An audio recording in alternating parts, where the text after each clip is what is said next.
All right, you guys, we are making a pumpkin crunch cake. This is a wonderful recipe from, you could do it before Thanksgiving, but I always make it in December. I think pumpkins, after you hit Thanksgiving, pumpkins are really out there and you're looking for other ideas. This is a really great one to make. You're going to be using your Ultra Pro and we're going to make it in the oven. So it's just a little different. So we're going to use our That's a Bowl 12 cup. This is the thank you gift. Put in the chat, how many of these do you have? Okay, so I have 3 in my kitchen right here. And then I have some of the old blue out in an extra like party bag. So I just really think this is a fabulous size. So here's what you're going to do. I will post the recipe for you later on tonight, as I always do. And let's see, I already ran the can opener around this, so I just got to pull that off just to save some time. So you're going to take 1 15-ounce can of pumpkin. This is pure pumpkin. This is not pumpkin pie mix. Okay, I think that's an important thing. How many of you have ever done that? You've made something, you pull out the pumpkin pie mix, and then it's like it didn't come out, and you wonder what happened. So this is pure pumpkin, and a lot of stores have it on sale right now. I know that H-E-B had it on sale, which is good. So I'm just using the Libby's pure pumpkin. All right, to that, we're going to add 1.5 cups of sugar. So this is a healthy cake. Hey, you have to add that sugar, right? So what I'm going to do is just take and start blending this just a little bit with my whisk. Just get that sugar incorporated just a little bit.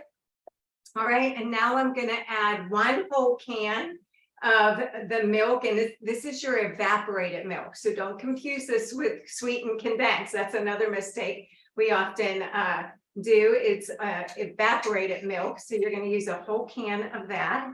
I'm just going to put half in to start so I don't fling it everywhere. All right. And you could use, if you wanted to do this, you could definitely do this in your whip and mix, but I'm just using the whisk tonight because that's really all you need to do. Just to incorporate those flavors and ingredients.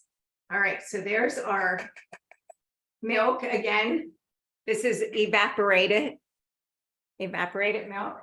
Very helpful. To that, we're going to add our pumpkin spice. So we have do-it-yourself seasoning blends. All right, this is a fabulous one. Do not be buying pumpkin spice by McCormick or whomever. Make your own. Why? Put in the chat, why do we want to make our own seasoning blends? Let's see. And Denise, tell me if anybody gets it right, because I can see you. And before I read this off, tell me why would we want to make our seasoning blends? Denise, did anybody get it right? Cheaper, for one thing. All right, so it's less expensive, right? And do we not all need to save money? Say yes. Okay. Yes. We definitely need to save money, and especially in this economy, because there's better things to buy, right? There's better things to buy. We have also that, so we know what's in it. That's right. So we know what's in it. So and it's fresher. yes, thank you. Those are the top three answers, right? Family Feud time. So our pumpkin spice seasoning blend has 8 tablespoons of sugar, which is 1/2 cup. Okay. Write it down just in case I forget to post it later. So it's 8 tablespoons of granulated sugar, 1 teaspoon of salt, 8 tablespoons of ground ginger, 12 tablespoons of ground cinnamon, 3 tablespoons of ground nutmeg, 2 tablespoons of ground cloves, and 2 tablespoons of ground allspice. You put those together, you're going to have an amazing pumpkin spice seasoning blend. I wish we had smell-o-vision, because you guys would go, oh, it smells like a candle is burning. It's so beautiful. So definitely make that up. Don't be buying it. You're gonna save money. You're gonna not have fillers in it. You're gonna know the freshness and it's gonna be wonderful. So you're gonna put 2 teaspoons of that. So nice and strong with that. The next thing that we're gonna add to it is our eggs. So we need 4 eggs. And I'm gonna break them in this 1 cup, just so that I don't get any shells. Don't ever break your eggs right into your recipe, because what could happen is you could break a shell and then that's gonna be down in there. So 1, here we go, 2, it's 4 total. 2, 3. I guess if I lose count, I can always look at how many shells. And 1, 2, 3, I think. Here we go. 4 eggs and a partridge in a pear tree. There we go. All right, so go ahead and keep stirring this together. Again, you can make this in your whip and mix. You would have to do it in 2 different case sizes. I can't think of the word. Somebody type it. And that's why I use the bowl. And you really don't need that much of whipping, because you're just really incorporating the ingredients. So I've added 1 can of pumpkin, which is 15 ounces. I've added a can of evaporated milk. Okay, keep in mind evaporated milk. I added 1.5 cups of sugar, right?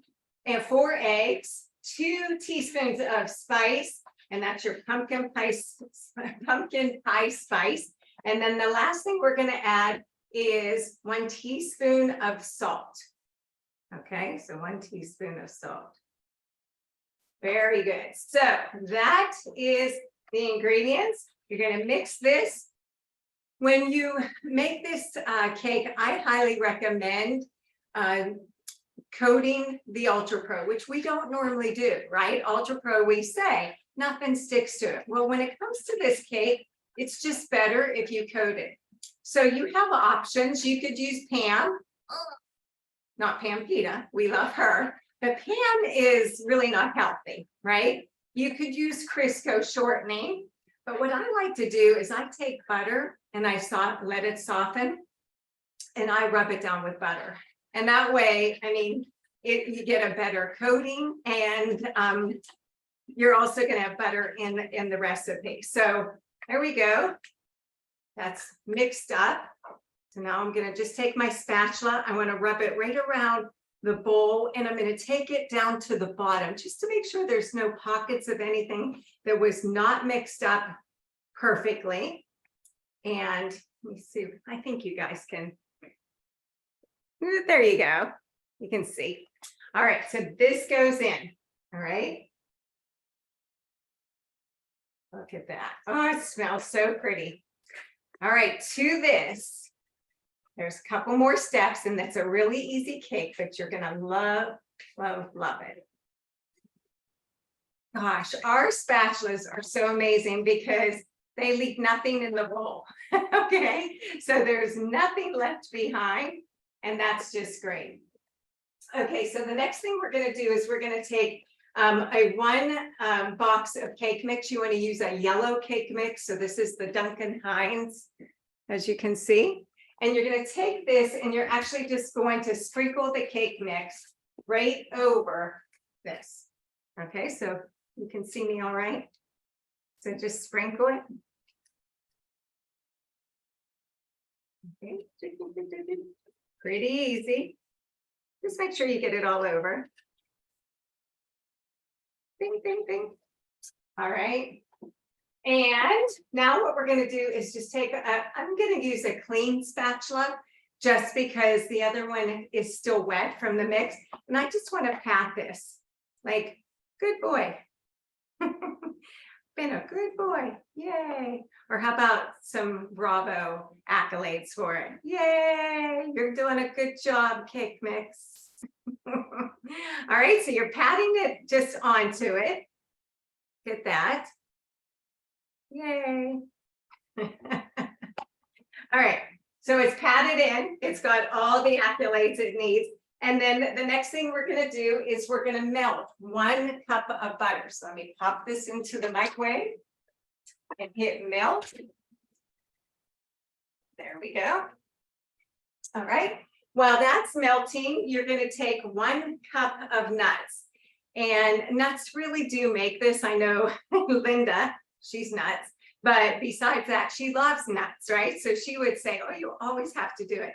I'm gonna tell you, this cake really has to have nuts. So if you are somebody that really doesn't enjoy nuts, sorry, this helps to make this recipe just really great.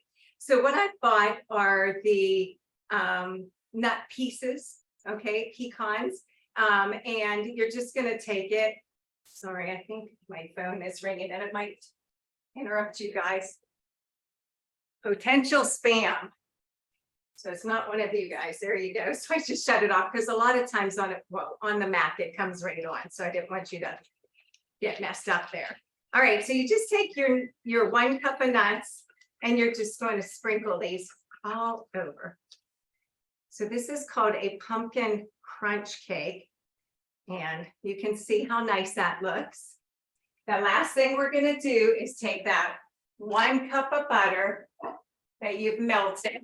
Remember, we're using our micro pitcher to do that. Always melt your butter in the micro pitcher with the 2 pieces together. Some call it the cover, because when your butter melts, you would never want it to splat and create a mess, because you got enough messes to clean up. You don't need to clean up that one too. So this is fabulous. So we're just gonna take the butter now and drizzle it.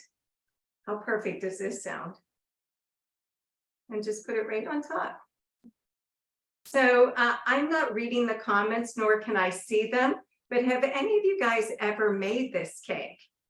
You might have made it before or a different version of it, but it is so easy. As you can see, that's all you're gonna do to it. I'm gonna pop it into the oven on 350 degrees. And here in a little bit, I'll be able to show you it all finished. So They're all talking about how amazing it looks. oh, it's so good. Honestly, you guys, you'll love it. You really will. So I hope you make it. And I will definitely post the recipe.